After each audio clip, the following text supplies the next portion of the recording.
To inspire, to uplift, different people share their gifts. A safe space and open door on a journey to explore human beings.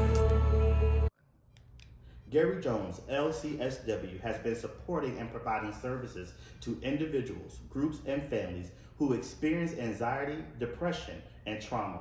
He has also been an advocate for understanding male and fatherhood related issues. Gary is a licensed clinical social worker in Pennsylvania, Delaware, and Maryland, and is also a former adjunct professor at Delaware Community College in Pennsylvania and Cabrini University, also in Pennsylvania.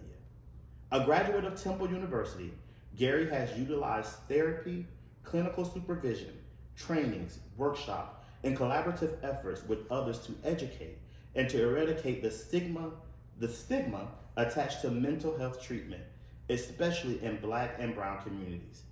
Gary is the founder and owner of Surviving Today, LLC, and I am so excited to have Gary as my first guest on A Human Being. Gary, thank you so much for joining me today. Man, you're welcome. Thank you for inviting me. I appreciate you. Listen, I'm so excited. Gary, you and I met back when we did the A Human Being, Are You Okay? Yes, on the platform of Facebook with some other phenomenal people. Tell me about that experience for you. How was that for you?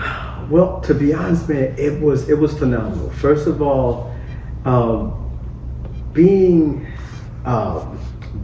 with my therapist friends, as Anitra would call us, being with all of these guys was great. And I think the other thing is that we had a wide array of different, like we were all therapists, but then some of us were like counselors or life coaches. We had life coaches there. Yes. Reverends. Ministers. So we had a vast array of people and experience that was there, able to talk about the major issues we was talking about. Talking about mental health. Talking about how it impacts people.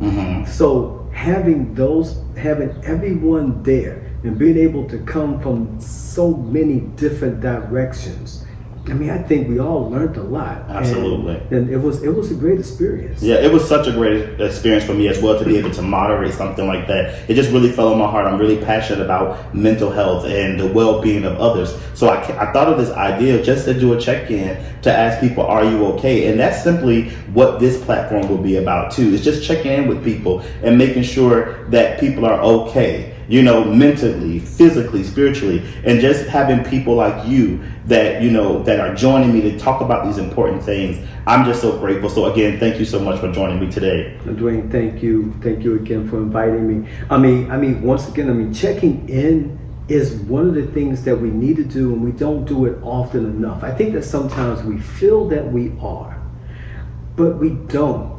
Sometimes there's vital questions that we need to ask. We need to ask people, how are you doing today?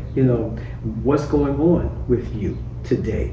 These are the type of questions that we need to do. So I think what we do sometimes is we take it for granted. We assume that people will be here tomorrow. And sometimes, today is the last day. Sometimes today is the last time that we talk to people. But we assume when people are smiling, we assume that they're okay. We assume that when they're laughing and when they're talking, we assume that they're okay. And we miss what people really are hiding. Sometimes people don't know how to share with us what they're thinking, what they're feeling. Sometimes people feel embarrassed. Some of us have been programmed over our years to not talk about how we feel, to not say that I'm not okay. A popular term I hear these days is it's okay to not be okay. But the reality is a lot of people don't understand. A lot of people don't believe that. A lot of people think that you gotta be okay, or I have to be okay for this person. I gotta be okay. I gotta be strong for my family. And the reality is all that is noble and good. Sometimes you can't be strong for your family. Absolutely. Sometimes you can't be strong for yourself. Sometimes you can't show up for yourself. Absolutely. And sometimes we need to have that inner circle of people, we call it our tribe, that we know that we can talk to, that we can share, and they will be honest and open with us, and they'll be part of our healing. Yes. That's what we want. That's what we need. One of the things that I want to talk to you about is grief. We don't have to spend a lot of time on it, but I know that we're in a world, especially coming out of COVID now, in the last few years or so, that there's been a lot of loss and there's been a lot of grief and a lot of things that's been happening to where people are losing loved ones. Crime rates have been on an all-time high. Yeah. One of the things, and as we're talking about today, is about faith and like regaining faith. And how to maintain that faith and overcome adversities. And one of the things that people are up against the wall with is grief. Really learning how to grieve and how to really cope with those hard times that life may be throwing their way. So I want to talk a little bit about that. Is like, how can one start the process of regaining that faith and overcoming that adversity of grief? That's a very good question. One of the things I would say is we gotta understand what grief is. We gotta understand that the grief is gonna be different for every person. So you and I could share a grandfather, lose that grandfather, and both of us can have a connection, but you and I might grieve it differently. I think the other thing that we have to be able to do is we have to be able to allow ourselves to grieve. We have to be able to allow ourselves to heal. See, grieving is healing. People look at grieving as being part of a loss, and it is. And you can grieve a lot of different things. It's not just the death of a loved one. It can be the loss of a relationship. You know, it can be a loss of a job. You know, it can be a loss of a house. You know, you lose your house in a fire or something. A loss of it can be a lot of different things that can cause loss. I think that the first thing we got to be able to do is allow ourselves that moment to heal. We, you know, I think sometimes people, you know, well-meaning people will say stuff like, well, you know, it's going to be all right. You know, God's got you. And I believe that. My faith tells me that God has us. But that doesn't mean that at that moment that I'm not feeling it. Maybe I don't want to hear what you're saying at that moment. Grief doesn't mean, for those of us who believe in God, it doesn't mean that God doesn't have us, but it doesn't mean that there's not pain. I think also we got to remember that there'll be those moments when your loved ones never die, in the sense of they're still living inside of you. You remember every good thing, every bad thing that you experienced with them, and those things you carry with you. And so now you got to make sense of all of that with them not being here to help you make sense of it. So odd things can happen. Like you could be sitting here thinking like, you know, I need to call my mom, but my mom is not here. You know, man, I wondering how such a, and then you realize, no, and you haven't lost your mind. You're wondering how such and such doing and such is not here. You haven't lost your mind. There's nothing wrong. What it means is that there's that part of you that is still grieving. You raised the point earlier about COVID. And COVID has added an extra layer of grief and loss to us, because some of us lost people. Absolutely. You know, with doing that really hectic, heavy phase of COVID. And, you know, people that we weren't expecting to lose. And so, I mean, there was a lot of loss there. And there was a lot of loss of just being social and interacting with people. You know, people went from working literally 5 days a week in an office or more, you know, to working working no days in office. Mostly from home. Mostly from home. And I mean, even now, like I'm impacted. I mean, you know, on my day job, you know, I work 1 day a week, you know, and we still haven't really opened the doors back for everybody. And even my private practice right now, I still do a lot of stuff by Zoom. So it's like, the point I'm making is that we've seen how that literally we watched people literally shut down out of fear out of confusion, out not really sure what to do, not sure if I pour some bleach down, if I drink some bleach or whatever it was that a certain person was saying that shall remain nameless on this podcast and talk show. Yeah, we will not mention that. But and shine a light down there to see, to see those type of things. There was a lot of confusion. Yeah.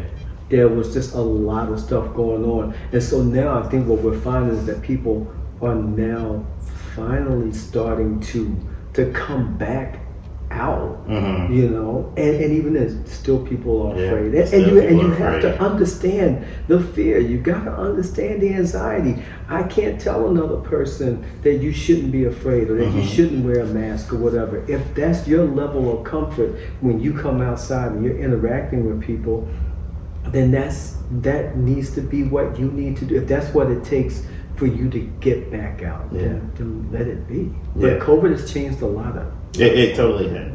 Well, Gary, thank you so much for joining me today. I'm so grateful that you took time out of your schedule. I can't wait for us to have another conversation. Well, I was going to say, I need you to invite me back. Right, absolutely. I love to talk. So, man, absolutely. Back, man. You are totally invited back. I'm just really excited and grateful for this. Everybody, we are just so grateful for Gary being here with us today. We're going to make sure that you have all of his information to be in contact with him. And Gary, again, thank you so much for joining us. Thank you, Dwayne. Thank you.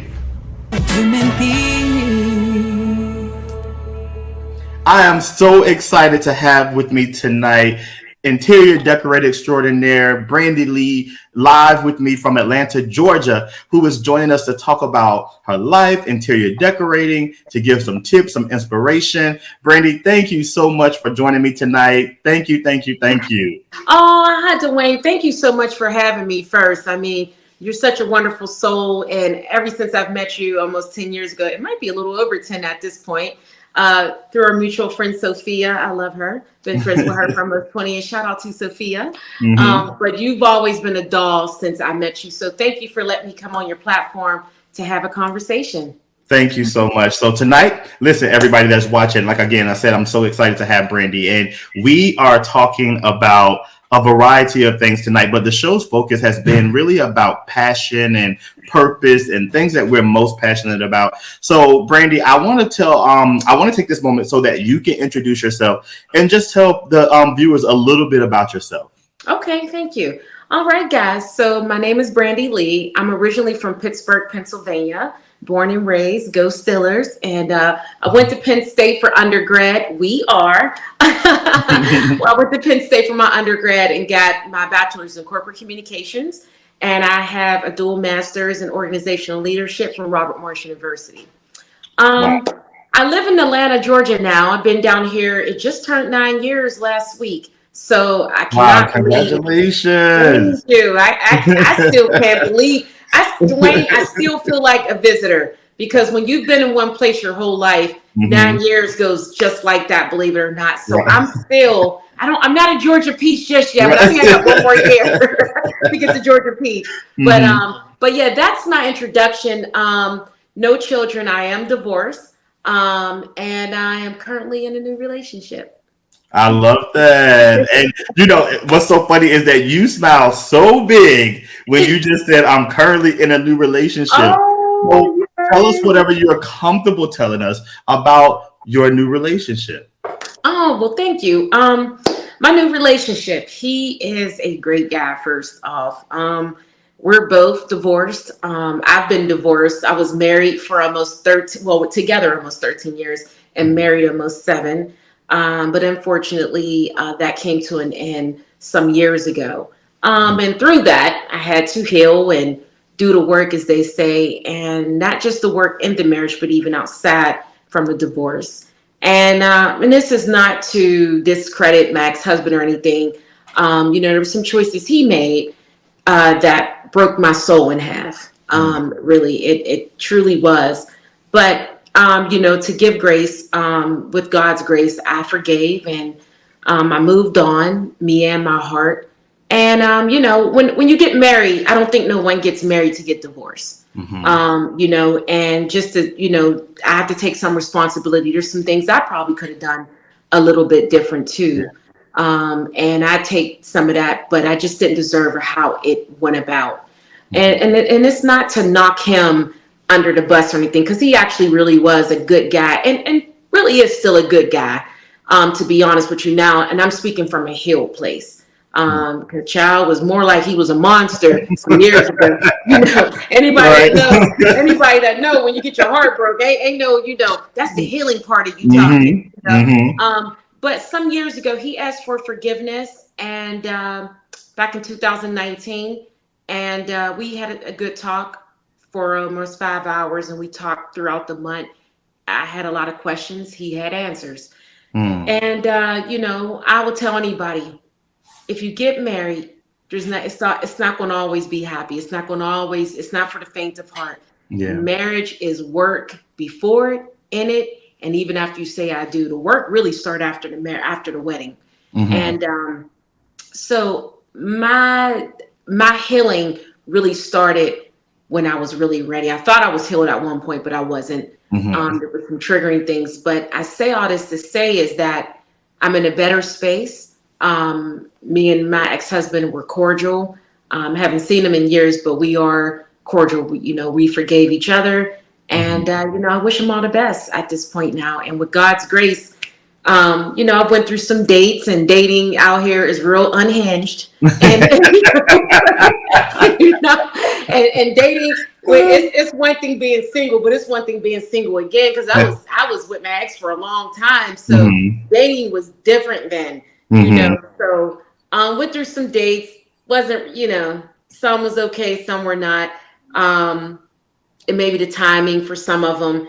But now I took some time off, and then I met a gentleman. He doesn't mind me telling this story with his permission, but I didn't think he was my type at first. I was like, oh, he's a little nerd and da-da-da, But he's handsome, he's sweet. I like how he treats me. I like how he treats my soul. And I think as you get older, your palate changes.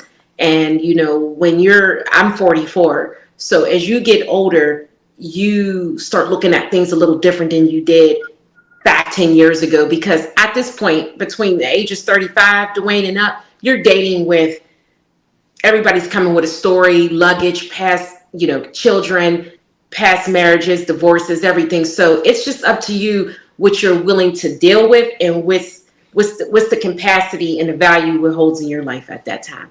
So I say all that to say is that I met him. He's a sweetheart. He's from Indiana, and we're both divorced, and he has 2 beautiful children that I just recently got to meet. And again, we're still learning each other. It's been under a year, and I like how he treats me, Dwayne. And so far, the ride's been wonderful, and we're still just kind of like going with the flow and just seeing where the stars and moons can take us. But he makes me happy. I love that. And I love that thank you so much for being transparent about your journey and how you got to this happiness. And it's just so beautiful to see you smile and talk about that. Like, because every time that you've talked about him or mentioned him, just in this little snippet that you smile so big, and I'm so grateful. Like, happiness is such a great thing. So what was your journey to happiness? Like, from being from divorce to happiness now, even going through the dating stages, how did you get to this point of like starting to heal and being healed and whole to say like, okay, I'm willing to give my heart to someone else after going through, the divorce that you went through? Wow. So let me sip some tea on that. So, no, but I got you. That's a great question, and that's a very honest question. And I'm going to try to answer this as most authentic and real as it get, because as all women, we're all dealt with some type of, as we heard, the past trauma. If it's relationships, it's how you grow up. I would say this, Dwayne. I feel like you don't realize some things until you're divorced. There's a lot of things that I've looked at myself, go, wow, oh, I've done that. Oh, I could have did that better. The real healing comes from when you can point the finger back at yourself and say, I could have did that better. Wow. I shouldn't have maybe said that. I couldn't have did that. I think the first step for me, I'll speak for me. I'll say the first step to any healing is taking accountability, because it's two people in a marriage, and when two people get married, you're both taking a step to forever. At least that's the plan. But unfortunately, I think with relationships and marriages now, we give up too easy. I think a lot of people compare their relationships to social media of what it looked like or what they think it looked like. But the thing is, I mean, not just to show you an example, I love Portia from the Housewives, love her. Don't know her personally, but just love her from just being a fan. And everybody, she had a beautiful wedding, all this stuff. I had multiple. I think she had maybe, was it like two or three? Yeah. I think she had like 2 or 3 nights. I mean, gorgeous wedding, fairy tale almost, right? So from the fans looking like, oh, I'm so happy for her. But now we hear she's divorced, 2-3 months later? Yeah. And stuff like that for whatever reason. So I use that to say, because she's a public figure, but this happens in everyday life. My ex-husband and I, I was on social media and putting up things, and because that's how I felt at that time. But nobody would have never known, we were going through stuff. I thought we were happy. But unfortunately, my husband had an affair and had children out of that. And that would hurt and rock anybody's soul. Yeah. And and I had a miscarriage 8-9 months before that. So me telling this story is not to throw him under the bus, but this story is to help somebody. And also, I could have been a better wife in certain areas. And I think how you grow up, how you were raised, shows up in your marriage too. I was raised by a single mom. There was some things that I didn't know how to navigate through that, or didn't know how to really pivot at that time. So to really answer that question, I didn't mean to go off guard, but I just wanted to lean into it a little bit. Set the scene, set the tone for the people. So I just, if I'm going to be honest, I want to be transparent. And again, this is not to throw anyone under the bus, but I was hurt deeply. I wouldn't push that pain on nobody. Couldn't eat, couldn't sleep, anything. And it feels good to be happy again. So that road to recovery took healing. It took grace. It took a village. There was a lot of people behind me who rallied behind me, who supported me. Not so much in a rally of, oh, forget them, girl, and da-da-da. We did a little bit of that too sometimes. But, it was more of the support. We got you. We pray for you. And, but I think once I relocated, Dwayne, I started getting counseling, because I felt like even though I relocated, it took about 1.5 years for me to relocate after my divorce. House Hunters is what actually, I would say, inspired me to move to Georgia, because they were having all these beautiful homes, and I love decor and interior. So I was like, man, talk to my pastor and my mom about it. And I was like, I think I'm going to do it. It was either going to be here or Texas, but I felt like Georgia chose me. So once I moved down here, I started doing the work. And what that looked like is I went to a church that was locally where I lived at the time, and I joined their divorce care. And I was going there every Tuesday and Thursday. So I said, even though I'm still here, I'm still hurt. Moving doesn't remove the hurt. It just maybe changes the scenery, but you still got to deal with it internally. So I knew if I really wanted to move on, I was going to have to do the work regardless of where I was at. So that work looked like healing, one step at a time. It wasn't always easy. I broke down, I cried. But the bricks that I felt that were being thrown at me and hurt by that time, I started using them, and I started building with it. Wow. And through that time, I forgave. As I go back to say, had my ex-husband ask for forgiveness, I forgave. And I even forgave the woman he had he had an affair with. And at the end of the day, I was more mad at him because I didn't marry her. But as a woman, we want to be able to respect the next woman, because I'm sure if it was the mistress to any man, no woman wants to be cheated on, Yeah. So a lot of people in my inbox throughout the years said I'd inspired them, how I handled it. I never went on social media and dragged them. That's just not my character. That's not my style. And honestly, that's not how God would want me to do that. Yeah. I didn't feel. I mean, of course, you had your moments. You felt some ways, but nah. But I can honestly tell you, Dwayne, it feels good not to feel hurt anymore. That's awesome. And it's been about 9 years, and I have to admit, the guy I'm with now, this is the first real relationship I can honestly say that my heart truly pumps for. Wow, that is so beautiful. That is so beautiful. I want to take a quick break really quick, and then we'll come back, and I want to talk about some of the things that you said. That you said a mouthful about a lot of things. So I want to dig a little deeper in those things that you said, but let's take a little break, and then we'll come back and finish our conversation. Okay? Okay, sounds good. All right, awesome. We'll be right back. Human being. We are back with Brandy Lee, interior decorator extraordinaire, tonight as a special guest who's joining me from the ATL, Atlanta, Georgia, to talk about coming back strong, her comeback story. And Brandy, so just when we were just talking, you said a lot, and I don't want to harp on the divorce because there's so many happy moments that are happening in your life over the last 9 years. Since moving to Atlanta, you met a great guy. You had some amazing connections. And one of the things that you said is that I like interior design, and your inspiration about moving. You saw House Hunters. It was like, that really inspired you to move. So when you made that decision, because I want to talk about faith, being faced with adversities, but having the faith to make a big decision, especially you've been in Pittsburgh your entire life, right? Entire life, right. And to say, I am going to pick up, move to Atlanta, and start fresh and start over. Yeah. How did that come about, and how did you overcome that adversity of being familiar in a familiar place your entire life to say, I'm going to pick up, I'm going to go, and I'm going to make the best and the most of this move? How did that come about? Wow, that's a great question, Dwayne. So again, this goes back to just wanting some change. I was in the kitchen one day.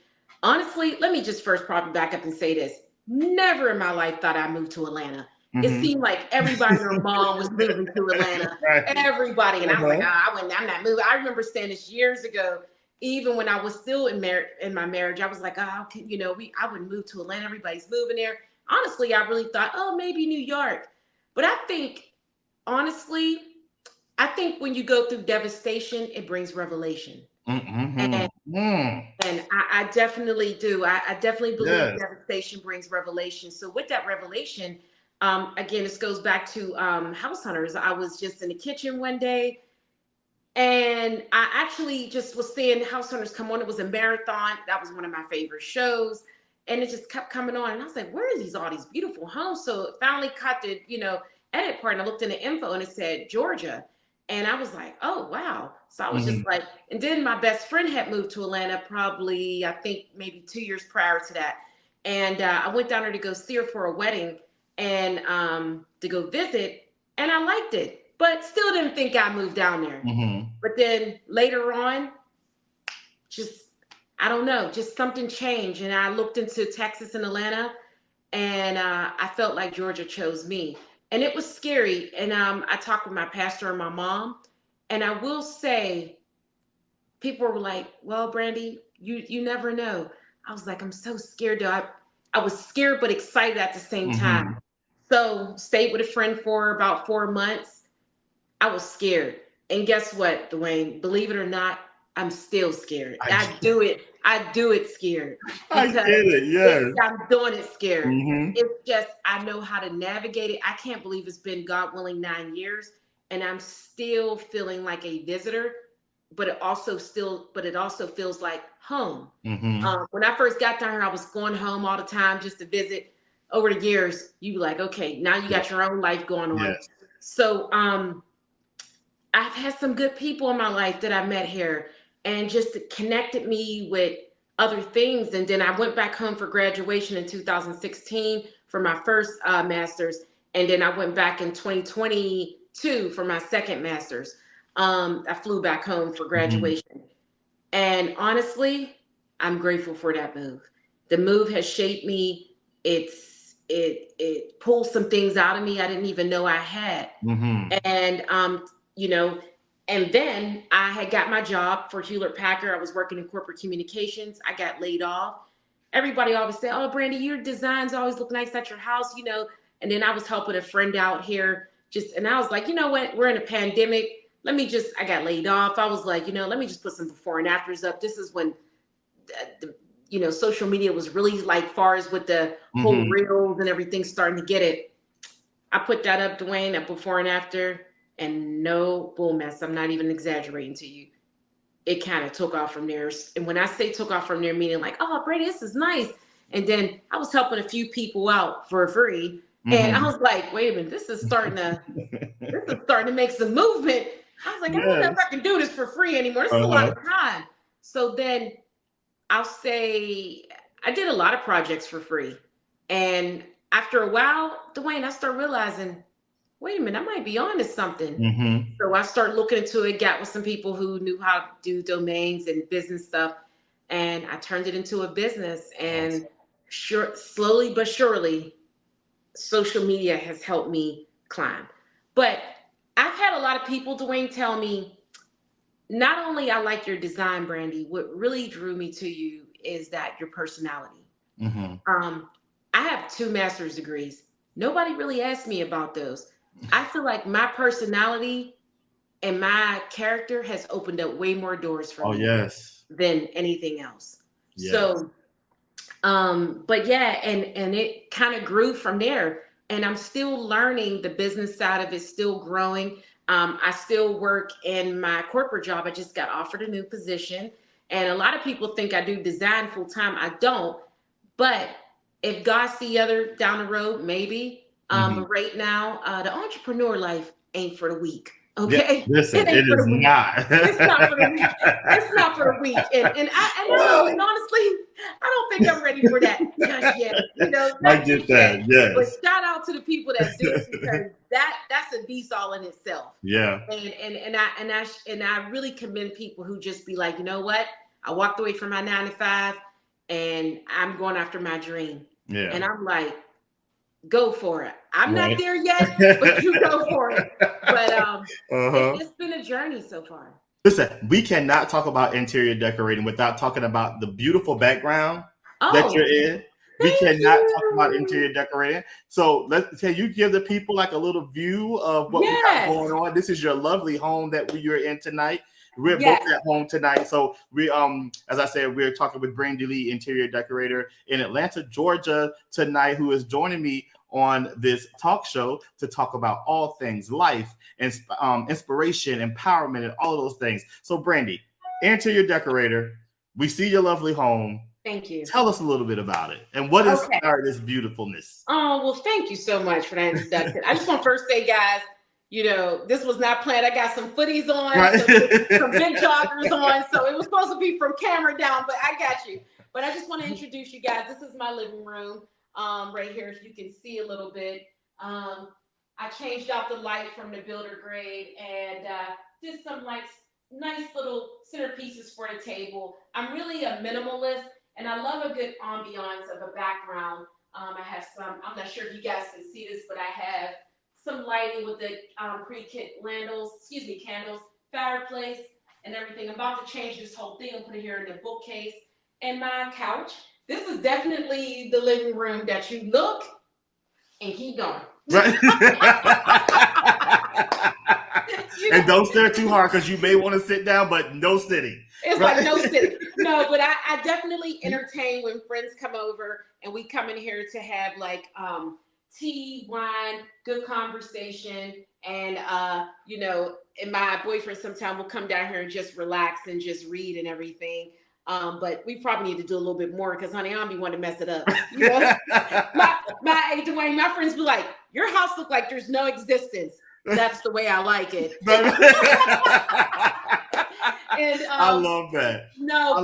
But thank you. But yeah, it's lovely. It's comfortable. And to be honest, guys, why I have your attention, one thing about a house in interior design, it does not have to be perfect. It does not have to be expensive. Long as it's clean, long as it's well put together and it speaks your language, don't worry about what everybody else does. You know, you don't have to have an interior decorator for your house to look nice. You know, I always say interior decorating is not a need, it's a luxury. Mhm. And, you know, and I want to come out with an ebook for people who cannot afford interior decorator. That's the reason why I do online designs for e-designs, which I'm still curating. I'm still learning how to master renderings. I'm not quite there yet, but I'm more of an in-person interior decorating decorator. And I'm not a designer, I'm a decorator. There's a big difference. A designer does more layouts and blueprints. I do not do that as of yet, but I am learning the architecture side. So I just want to make sure I don't take credit for something that I am not yet. Thank you so much for clarifying that, because a lot of people don't know the difference between an interior decorator and an interior designer. So thank you for clarifying that. Yeah, no, thank you. And I just want to make sure I'm giving the respect for the people who really, you know, I didn't go to school for this, but I am learning to become that designer side with coding and architecture. So, and believe it or not, a young lady, Miss Brittany, she's only 22 years old and she's in architecture school, and I'm learning from another designer. They're both teaching me coding and different things like that. Yes. Nice. So, but yeah, so when you want to come home and you want to walk through the door, your home is supposed to hug you. It don't have to be perfect. It don't gotta be big. It could just be nice and clean. Couple throw pillows, some candles. Long as it smell good and it makes you feel good, that's all what matters. You know. And I love that. Yeah, and that's what really interior is about. Interior decorator is just, you know, interior decor is really just a language that speaks to you. You know, as we've been talking tonight, I've been really thinking about so many things that you shared. Listen, what you have done tonight is that you have really dropped some nuggets for the people. I hope everybody that's watching is encouraged by what you shared. I want to talk about this as we start to wrap up, you know, just how you've been able to overcome adversity and maintain faith. How have you been able to obtain faith in the face of a divorce, of any other adversities that you may have faced? How have you been able to maintain your faith? Wow, man, that's a. I know we're wrapping up. I'll say this without making it. No, take your time, expand. Like I want you to do, but take your time. I would say thank you. I would say I don't think I've ever lost God, because He's never lost me. I'm really trying to be as transparent and as authentic as I can be. I never gave up on Him. I just cried out to Him a lot more. Wow. And I think too, now that I'm 44, I got divorced 6 years ago, but we've been apart almost 9. And I will say this, that was the toughest part of my life. I remember this is a good one. I remember when it was so tough for me. When you're going through something, anything, don't have to be a divorce, any type of hurt, breakup, friendships, family, finances, job, whatever you're going through at that time, you feel like it's the worst at that time. And you feel like, I'm not going to get through this, but you make it through. You go through something else, you make it through. It always seems impossible until it's done. Yeah. And someone told me when I was hurting at that time, and she said, Brandy, I promise you, you're not going to feel like this forever. That is one of the words, and shout out to her, a young lady named Jennifer from back home said that to me, and I carry those words to me, and I passed that on to somebody else. She said, I promise you, her exact words was, I promise you, you won't feel like this forever. It feels like it, but you won't, and you don't. And you don't. When you're going through it, it doesn't feel like that. And so with that, I've always been a woman of faith. And I think as time go on, Dwayne, every level of life demands a different you. Yes. And when it demands a different you, it pulls on you. But again, it can go a little deeper if you're willing to listen and learn from your mistakes, learn from different things. Because again, I'm not always right. You know, I'm not always right. I'm coachable. I'm willing to be. I've corrected people, and I've been corrected. Yeah. You know, and I'm okay with that. And I'm still a student of the game. But it's so funny how I can hear God a little bit more clear. It's not just me.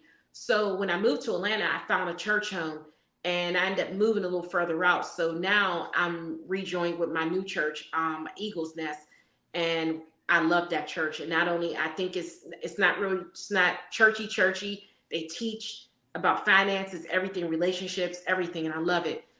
But I keep my ear to God, and I say, and even and again, I'm not saying it's always, oh, I'm just perfect and I just give it to God, and it's easy to say that. It's very easy to say that. Yes. There's times I'm like, God, now, where are you? Right. So just like, where are you? You said call and I shall repeat, and I am waiting.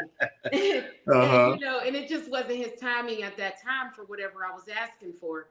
But Dwayne, I love God, and I can tell he loves me, and I'm following. I don't know the answers to everything, but I'm following his blueprint of what he's laid out for me.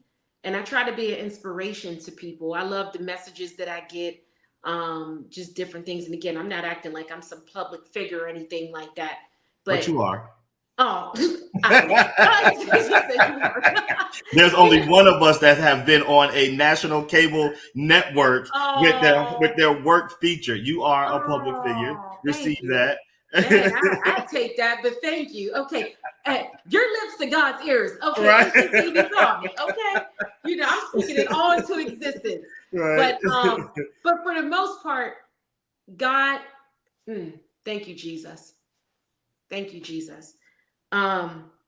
He's been with me, Dwayne. Yeah. And I've been sticking with him, and he's been sticking with me. I love that. And that's it. That's really, and I thank him for when I couldn't walk, I couldn't see, I couldn't feel, I couldn't breathe. At least that's what it felt like when you go through stuff. And when other women go through divorce, I always ask them, make sure you exhaust every option to know you did everything before giving up. Mm-hmm. And don't look at everybody's relationship on social media, because it ain't always what it looked like. Yeah. I post me and my boyfriend and everything. Not saying we're perfect, but we're still new. We're in fun stages, but also we've, he's been with me through winter months so far of just seeing, transitioning up to new things. So you go through some things with people, but through that, at the end of the day, regardless of a man or a woman, God wants you to still lean on him. Number one. I always tell people, regardless of what you do, what you go through, never lose sight of him. That's right. Never lose sight of him. Because we're going to go through things. We're going to go through trials. We're going to go through tribulations. Yeah. We're going to try some things. We're going to make some mistakes. We're going to do some stupid things that we should have never done. Yeah. Then we're going to do some things that we think we're doing in private, and people are going to find out. All of those things are going to come, and they're going to happen. But what I've learned, and what I absolutely know for sure, that even in the midst of everything, if you keep your eyes stayed on him, you'll always end up in a good spot, in a good place. Amen. You could have said it no better. And you're a proven test of that yourself. Oh, yeah. You very much are. And I mean, the way you present yourself online, like always, like a stellar gentleman. And, and it's just, you're a stand-up guy. And I love that about you. You've always had the fabric of a good soul. You got good people on here. Yes. And continue to bless people, because you are definitely God's work. And you just keep doing that, especially for what you just shared with me. So keep it inspiration. You changing lives. Just even having me on here just to share my story and maybe hopefully help somebody else. Because one thing I would like to say, when we go through things and we're hurt, let me move to the camera when I say this. Come a little closer. Let me come a little closer. When we go through things when we're hurt, we always think we're the only people going through it. And you're not. You're not the first, and you won't be the last. Yeah. So whoever's going through anything, I pray and I lift you up to know it's going to get better. And I would like to send this message to whoever's listening. Whatever you're going through, as someone told me, you won't feel like this forever. Yeah. Yeah. I love that. I was going to ask, is there any final things that you wanted to say to the people? But you said it, and I love that. So, Brandy, thank you so much. I do want to give you the platform to say any final things that you may say if you want to add something. If not, then we're going to wrap it on up. I just want to say, well, first, thank you for having me. Thank you for having me. You've been, like I Thank said, you for such a coming in. doll and just such very good answers and good quality answers. Thank you. Chef Thank you. Kiss. And I just want to say to the viewers, thank you for taking your time out. You could have been anywhere in the world, but you're here with me in the rain tonight. And thank you for listening to my story. And if there's anything I can help you, if you need tips, hit my inbox. I'm more to help you. I'm more than help you, more than willing to help at a free charge. So if you need any tips, hit me up. I'm always willing to help the next person. And we'll make sure that you guys have all the information. And we would love to have you come back, Brandy. I want you to come back, and maybe we can do some interior decorating things, like switching out pillows or doing something like it looks like this and it looks like this. I would love to. I would love to do that, to have you back on. So thank you so much, and thank you for I just having me. appreciate you. So thank you again, and thank you to all of our watchers. And we'll be right back with another guest. Human being. What nickname could I give Torrance? Yeah, he's Doctor. Right? I'm like, that's unique. And I'm like, okay, I can't call it like AT. I'm like, I don't know, but I'm gonna work on it. But I do like AT. Yeah, all right. I do like AT. I think that's pretty cool. I think that's cool. I think I'm gonna stick with AT. All right, cool. We'll go with AT for now. Yeah, I like AT. And if something comes up, I'll change it up. I got you. Okay? But I'm so excited that you're here today because, as I said, this is our first time ever really doing this. Like, I've done my lives and things like that, but to go in this this arena to just do podcasts and talk show, and everybody does it, I'm like, oh my gosh, like I'm just another person added to it. I'm like, so what will make this different? And for me, it's just talking to everyday people that just are living their life, their best life, and have overcome things, that are willing to share and to talk. So go ahead and tell the people a little bit about yourself and who you are. All right, so my name is Alan Torrance. Like Doctor says, I have 1,000 nicknames. So Coach Al, what I'm known by my players and my students, I say, which is probably what I'm known for the most, because I am a coach. I coach 12U football for the Derby Monarchs. Also the head coach for the Belmont Charter High School girls flag football team, which we are extremely excited about. The season is starting up. That is a great venture that I'm excited with. Nice. I have a son. My son is 12. He's named after me. You already know we got to do the legacy. Right. I'm named after, it's funny, I'm named after my father, but no one ever called my father Al. His nickname was Johnny. Oh, wow. Okay. So, wow. I guess nicknames run the DNA. Yeah, that's awesome. Yeah, I guess it runs in the DNA. That's awesome. So, that's me. I was born and raised in Philadelphia, grew up Southwest Philly. I have 5 sisters. I am the only boy and the youngest. Wow. So I was bullied before bullying was even a thing. I was just about to say, like, how was that growing up? Interesting. Okay.